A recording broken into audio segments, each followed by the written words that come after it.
I'm Mary Sue Koeppel, the editor of Calliope, a journal of women's art and literature, and this is worth quoting. And our guest today is Elaine Marcus Starkman, the author of Learning to Sit in the Silence, a Journal of Caretaking. Elaine Starkman is the author of 4 books of poetry. She's the author of 3 plays.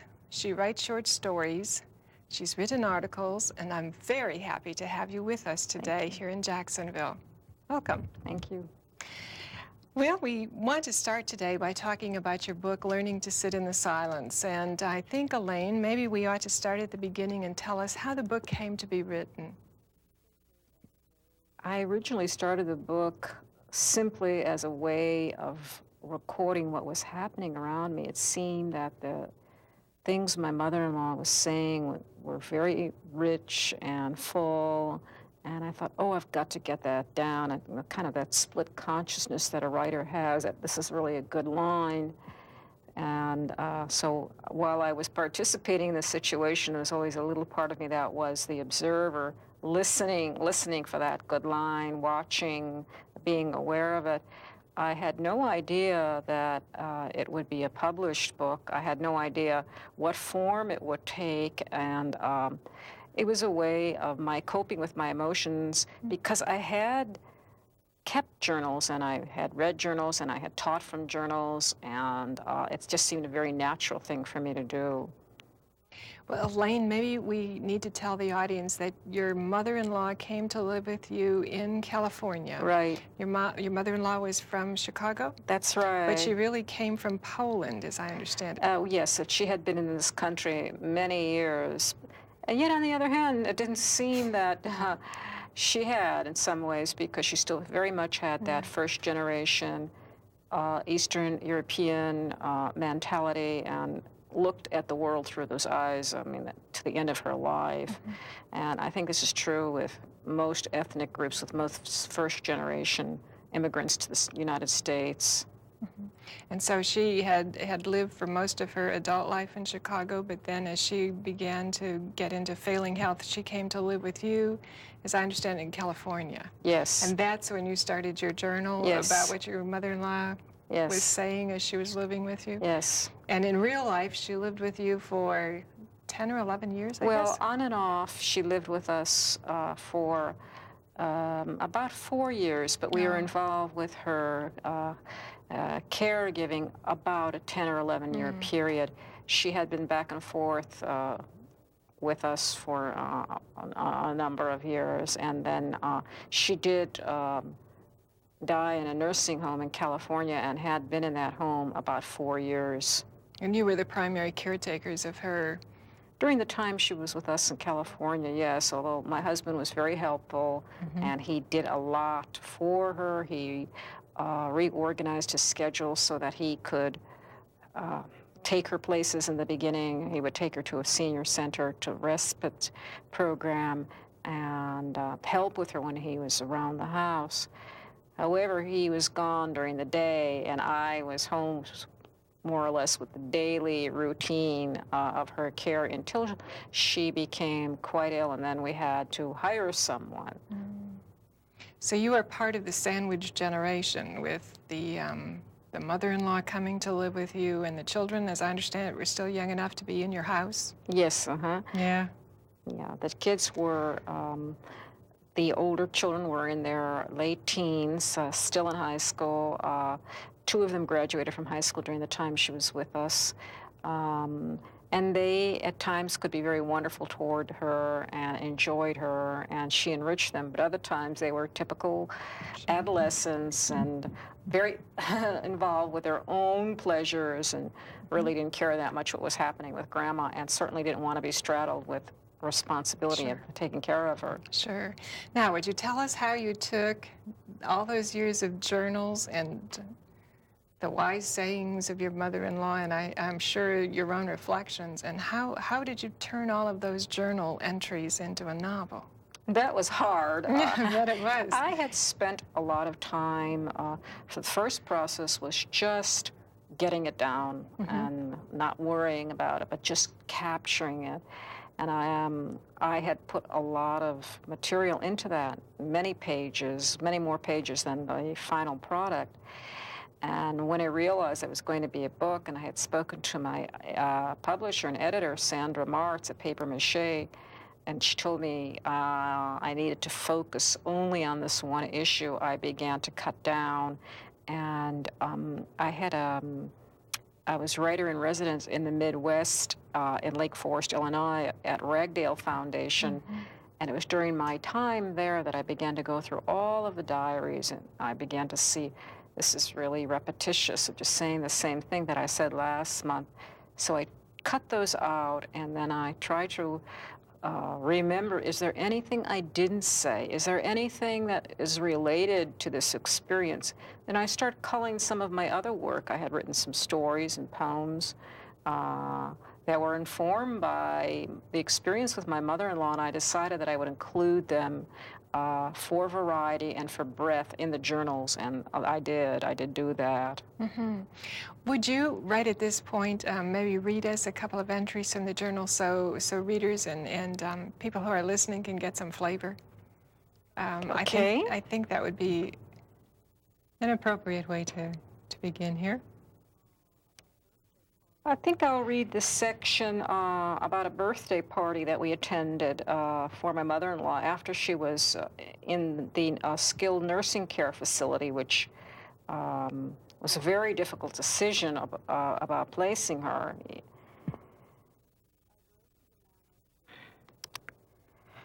I drove to the manor today at 2:30 p.m. Amy was too busy to come. Lori had to stay on campus. Maybe it was better because Mom was in bad shape. Her head drooped to one side, she wouldn't speak, held her arms tight around her breasts as if protecting herself from the outside world. She lay at the side of her bed, holding onto the rail.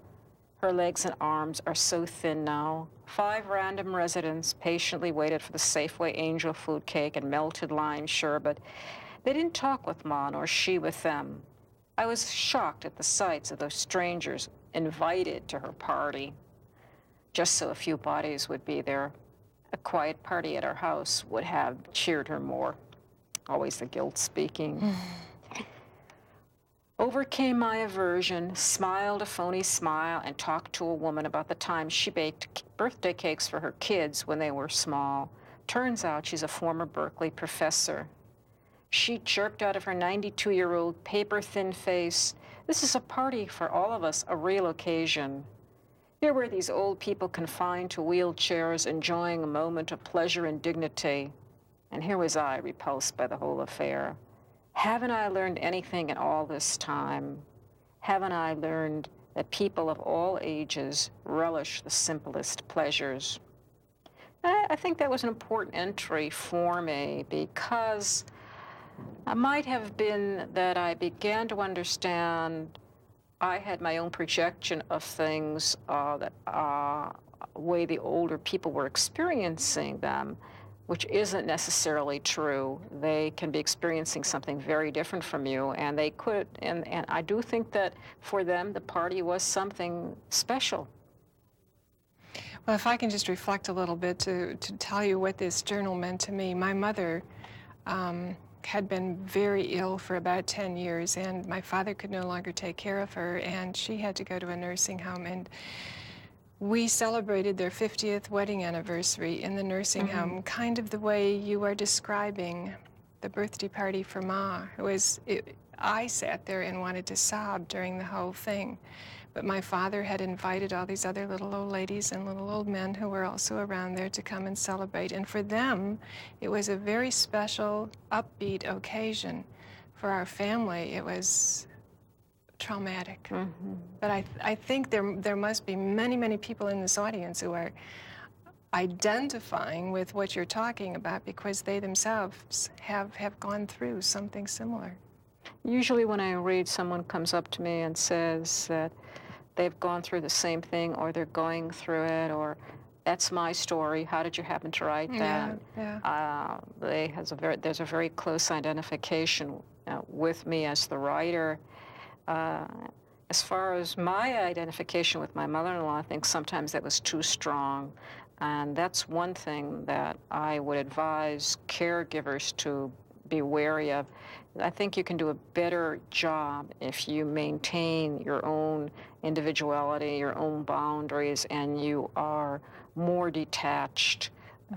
If you get too emotionally entangled with that person, it's really hard to be a good caregiver. I understand from Paper Mache, who is your publisher, that they knew immediately when the script came to them that this was going to be a very important book. And they told me that you did not know it was going to be a very important book. But for them, knowing it was going to be a very important book was based upon somewhat what you're talking about right now, that there are so many people out there in the United States who are going through the same kind of sandwich experience. When you talked to me about this on the phone, you mentioned that you had 3 major themes that you were working with in the book. Would you care to tell us what they are? My mother-in-law's decline and her aging, and the whole question of how we are involved with the elderly in our society, how we treat them, the way we feel about getting older, and the denial of getting older, of not planning for it. And then I would say my own becoming a midlife woman, passed through this period of raising my children and wanting very much to get back to a career of some sort when my mother-in-law came, and was uncertain how this was all going to work out. And then I think some of the poems and dreams that came to me maybe less consciously, and that's good. That sometimes you don't plan it, it just comes. You're not quite sure where, from the muse or whatever, about the whole aging process, and some of my awareness of the politics and the sociology of aging. So that they're all intertwined. Sure, sure. But kind of the theme of the aging mother-in-law, the theme of the aging which the middle-aged person has to accept and deal with, and then the themes that come through the expansion, through the dreams and the short pieces that are in the book. Let's talk for a bit about the poetry and the dreams that are in this book, because I think that's where you show that you are the novelist, or the fiction writer, the poet, not just the journalist. Do you have a favorite that you would care to read to us? I do have some that I like, and I'm really glad you asked me. Sometimes when I go to do a talk, people so much want to concentrate only on the caretaking issues and the where, the when, the how, the financial obligations, and I try to tell them as much as I can what I know, and I don't quite so often get the chance to read some poems, so I would like to do that. And there is a poem I wrote about my mother-in-law that I'd like to read on a Thanksgiving she spent with us.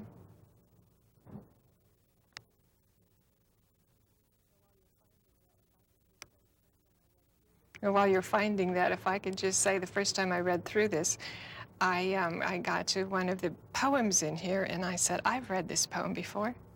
Oh my goodness, I've published this poem, have I not? Right. And so it showed up perhaps first in Calliope, a Journal of Women's Art. I was delighted. But that's not the one you're going to read to me, and I'm glad I will read that one after this one. Okay, but I was just filling time while you were finding it here. What page are you on? My pages are different, but it's November 26th. It might be page 40 in your copy. Okay, great, great. So white you are, waiting, waiting for death. So silent you are, not a word, not a thought, waiting, not fearing the vast silence, the soul crying out in that vastness. Was there a time when the walls of your village didn't sing or sigh with the full goodness of you? When your hair was black before America, when you rode the ocean, rode the waves, stars in the nebulae, across this table from me, this morning, this late Thanksgiving in your life.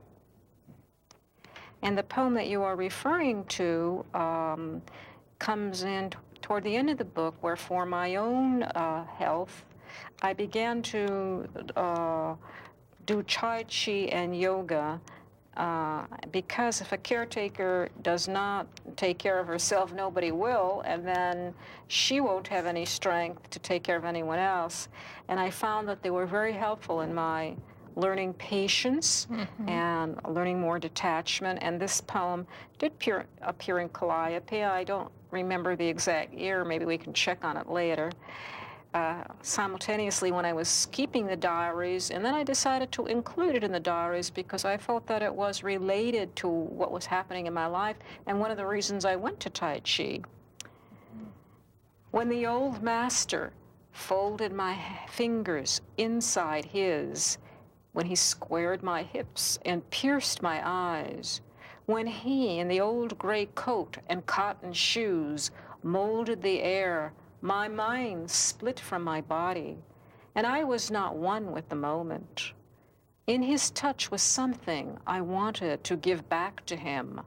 I cursed my youth and age. I cursed my mind for stopping short of real learning, but bowed to the master who went home to Chinatown while I went home to the suburbs with the sweet pain of Tuesday nights. And in a way, my whole experience with Tai Chi and yoga and Eastern philosophies helped me get through this difficult period. It was tied to my understanding of the inevitability of death and suffering in life. And it was a very rich period for me in a lot of ways. I learned a tremendous amount. That's certainly evident in the poem.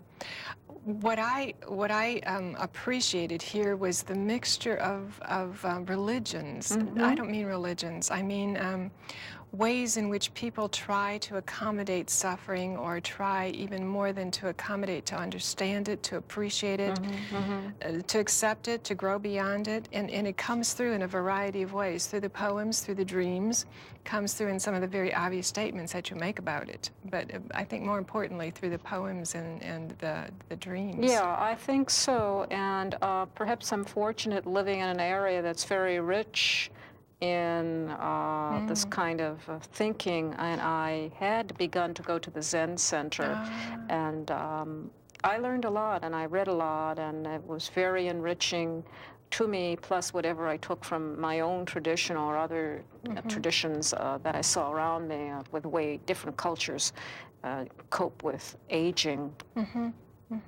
I like this line here. While I went home to the suburbs with the sweet pain of Tuesday nights.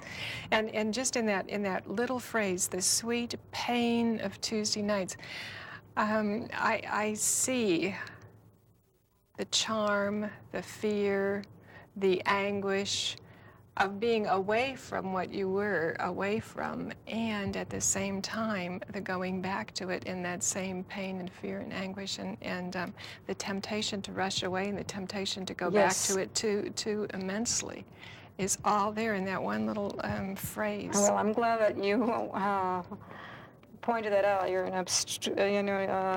you're a good reader that way. I didn't know if it might be obscure to other people, but yes, trying to slow down, trying to know that I cannot perfect everything. I cannot make my mother-in-law's situation better. I cannot make my own, and that certain things one just has to accept in life. Well, I love this title, Learning to Sit in the Silence. I was talking to a woman a couple of days ago, and I said, oh, Elaine Marcus Starkman is coming to talk about this book. And she said, oh, I love that title. She said, when my mother moved in with me, she didn't do anything. She just was there. Right. And she said it took me a while to realize that I could just go after dinner and sit with my mother in her room and hold her hand, and just to be there was perfectly all I needed to be. I mean, it was the most important thing that I could be. I was there. It's a very hard lesson. It's a very hard lesson that we I think especially we in Western society we're doers. We're not beers. We're doing this. We're doing this. We're planning this. We're very good at being activities coordinators, but we're not so good with just sitting quietly. But the Buddhist tradition, the Zen tradition, the Tai Chi tradition, all of that is certainly ringing through this title, is it? Yes, yes. And I don't even know if I was aware of it at the time I was writing the poem, but must have been happening again on an unconscious level. On That an unconscious afterwards I level. said, oh, that's what it's about. Yeah, that's what it means. How about a dream? I bet you Okay, have I've got lots of Okay. dreams. I have a dream toward the end of the journal I thought I might read, and we were quite concerned about how the death of my mother-in-law would affect us, particularly me. I was worried about flying back to the Midwest and getting in a rage or fit, and that didn't happen. Her death happened quietly, and our family didn't have any terrible schism. But I worried about that because there was so much discussion and lack of discussion about who would care for her, and so much sibling rivalry. Well, this is from a dream right at the end of the book, about maybe July 16th, about 1:57 on your copy. Dream, I return home from a funeral, Maury with me. We stay in a hotel whose rooms are designed in corporate America design. The Shiva is raucous with food and laugh. People don't stop eating and talking. I'm polite to everyone, including the rabbi's wife who wears a sheitel to cover her own hair. Suddenly I leave and hurry back to the airport without Maury. The moving stairs play futuristic music, a medley of Rhapsody in Blue in a synthesized voice that repeats, "Keep moving, please keep moving." Instead of paying attention to the stairs, my eyes follow squares of graduated colors, red, blue, green, purple, and yellow with thin beams of colored light. Helen appears. She reaches out. We hug. Mary Alice is behind her, demands Ma's pearls and samovar. Then I'm flying back home. As soon as I arrive, I phone Mary Alice and tell her we've used all Ma's money on the nursing home. She doesn't believe me. I receive a call from Maury. I'm to take the next plane back at once. It sort of plagued me what was going to happen when our whole family was together at the time of my mother-in-law's death. How would we react when there had been a lot of bad feeling previous to her passing? And all those fears come out in the dream. Yes. And so you don't have to say them actually in the journal. Right. Would you say that would be one way in which a writer who maybe wanted to keep a journal about some traumatic thing is happening might be able to deal with it? Yeah. How about some hints? Well, you can always put it in a dream if you don't have the dream. I mean, if you are having these feelings, conscious feelings during the daytime when you're awake and staring out of the window, you can just say dream. And then if your family tries to encroach on your privacy, you just say it's a dream, you know.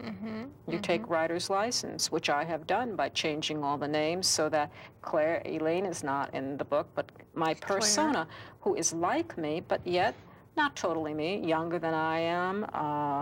I would hope I have a little more wisdom now. There are names and places are changed so that there's a little more distance between the book and the actual reality for sake of privacy. Does one have to be a writer to keep this kind of a journal? I don't think so. I really don't. I think the thing when you keep a journal is to just give yourself permission to write everything and not to censor it, to write everything as openly and as freely as you can, and to be shocked by what you write. You write something and then you look at it a few days later and you say, I wrote that.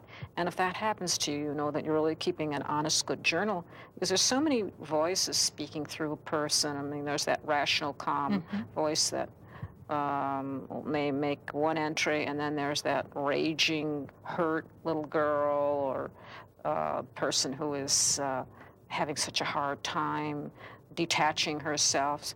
And I think that if one wanted to write a journal, that would be my first a point I would make, to just not censor yourself and write anything, no matter how awful, how outrageous you think it would be. But then some people are going to say, why would I want to put that on paper? Somebody might pick it up and read it, and then wouldn't I be embarrassed? I think your desire to express yourself has to be pretty strong, and it's such a catharsis that you can grow beyond it. And if you are just going to keep all that inside of you, I don't think you can make the growth. Even if you were to, be going to a therapist or seeing a shrink, there's something about the act of your writing it. You own it. You sit down there and you own it. Something that the thoughts that are transferred down through the hand and to the hand from the brain, that is you, and there it is on paper. And then that's a wonderful feeling afterward. Well, you grow beyond it. You grow beyond it. How do you say that you grew beyond it? Do you finish it? Do you? I know that what you did in the journal is to finish it. Ma died, and you reflected on that, and of course it was in a sense over. But can you just maybe very briefly tell us? I do feel that I'm over that part of my life now, Okay. and when I talk about the book, there's a certain distance between the book and me. I'm no longer living the book, and it's out there for the world, and I'm over here, and they can take it for themselves, and it's anything they want it to be, and it's time for me to move on. And I'm going to have to move on, and I'm so sorry because we could have kept on going. But I want to thank you, Elaine Marcus Starkman, for coming to talk today about Learning to Sit in the Silence, a Journal of Caretaking. I'm Mary Sue Koeppel, the editor of Calliope, a Journal of Women's Art and Literature, and this has been Worth Quoting. Thank you so much for joining us. Bye.